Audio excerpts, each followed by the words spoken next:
গ্রাহকের টাকা আত্মসাতের অভিযোগে চট্টগ্রাম অতিরিক্ত চিফ মেট্রোপলিটন ম্যাজিস্ট্রেট আদালতে ইস্টার্ন ব্যাংকের চেয়ারম্যান সহ ৪৬ জনের বিরুদ্ধে মামলা করেছেন মুর্তজা আলী নামের এক ব্যবসায়ী।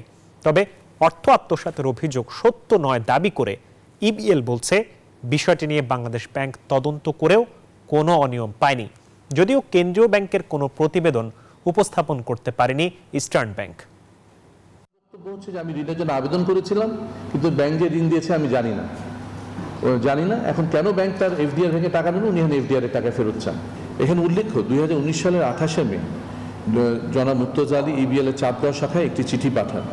এই চিঠিতে গ্রাহক তার স্থায়ী আমানতের বিপরীতে ইবিএল থেকে ঋণ গ্রহণের বিষয়টি স্বীকার করেন। 2019 সালে 28শে মে ইবিএল এর চিঠি পাঠানোর বিষয়টি অস্বীকার করেন, বরং তিনি দাবি করেন চিঠিটি তার দ্বারা ইস্যু করা হয়নি এবং নোটিশে থাকা স্বাক্ষরটি সঠিক নয়।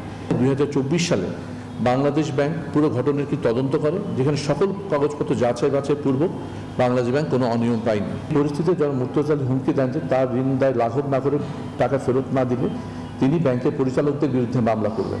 কিন্তু ইস্টার্ন ব্যাংক তার অবৈধ চাপে নথি স্বীকার না করায় এর ভাবমূর্তি ক্ষুণ্ণ করার জন্য গতকাল চট্টগ্রাম ব্যাংকের পরিচালনা পর্ষদ ও ব্যবস্থাপনা কমিটিতে জড়িয়ে এই মিথ্যা মামলা দায়ের করেন।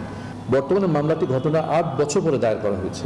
এতে ইস্টার্ন ব্যাংক পিএলসি এর পরিচালনা পর্ষদ এবং ব্যবস্থাপনা কমিটির সদস্যদের অন্যায়ভাবে জড়ানো হয়েছে, যদিও তাদের সঙ্গে 2017 সালের ঘটনায় কোনো ধরনের সম্পৃক্ততা ছিল না, এবং এই বিষয়টিতে যথাযথ আইনি ব্যবস্থা গ্রহণ করবে যাতে ব্যাংকের মর্যাদা ও পরিচালনা পর্ষদের সুনাম অক্ষুণ্ণ থাকে।